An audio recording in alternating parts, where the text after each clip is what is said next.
Let's fall in love with the process, not the outcome, not the likes, not the results, just making.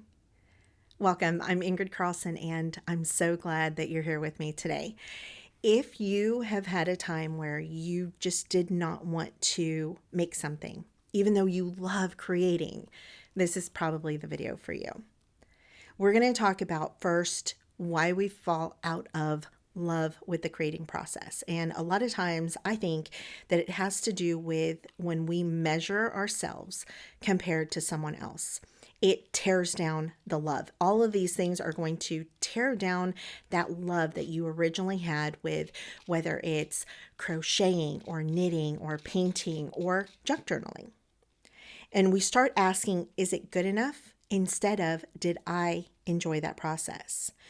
And we see someone else's pages and we feel behind. We feel not good enough. We feel like ours don't matter. It's not good. It doesn't speak to what we want to say.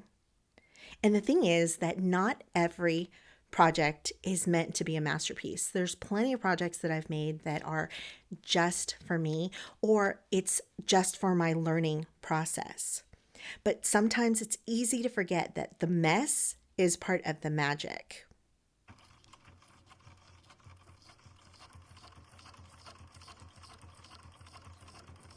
It's very likely that when you first started, like when I first started, it was just something that made me happy. It was that I could layer pieces of beautiful papers on top of each other, and it ended up coming into something that was beautiful, and it was just between me and the page.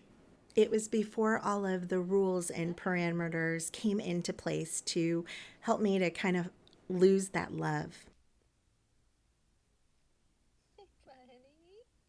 But there's some ways that you can rekindle that love together. And one of the things that I have said on Patreon before is make a journal that is just for you. And maybe even you have limitations. You have something written on it that only you will only work on new spreads and you will not look at anything that you have done in the past. This really gives you that permission to play without it ever getting seen, just to play.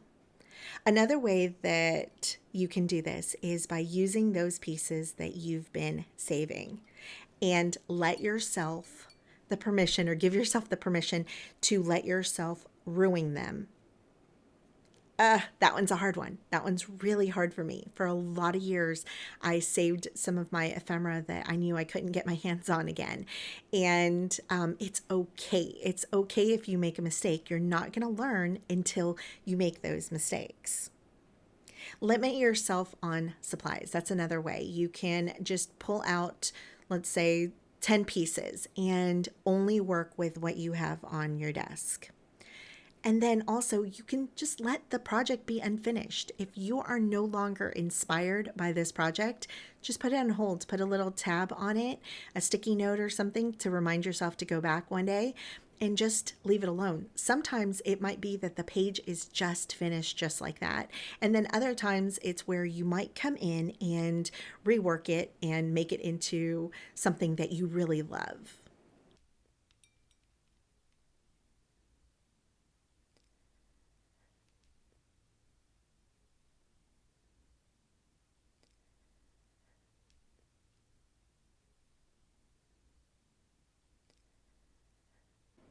I go through stages like this periodically, and what I'm learning right now is that consistency matters less than joy. That people don't fall in love with the perfect result, they fall in love with a creation.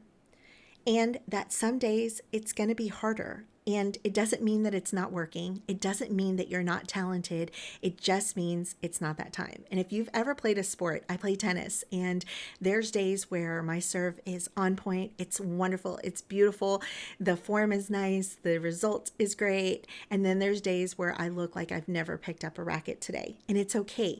It's those little moments where you can give up and never go back to it, or it's those times where you choose to persevere, to keep going, and then but if you're going to grow, you might need to give yourself just when you make the second decision. The thing is that sometimes that is part of the process. So here's the bottom line to all this. If you've been avoiding your journal, or you're feeling like you're not enough, I want to hold your hand and tell you, you are not alone, friend. I feel like that all the time, that imposter syndrome of my stuff isn't good enough. And so today I want to encourage you to try one page, even if it's ugly, even if it doesn't feel like you, even if you don't feel like it, but especially if it's not like you, especially if it's ugly. Let this be the season where you create badly, but love it deeply in spite of it, because it's the process that we want to fall in love with again. It's feeling the papers between our fingers. It's playing with vintage ephemera. It's imagining what these lives told, the stories that they told, and it is telling a part of your story. I want to remind you today that you matter, that you are beautiful. Do you hear me? You are beautiful. You are gorgeous. You are smart, and you are loved undeniably, completely, fully, forever. Until next time, love you.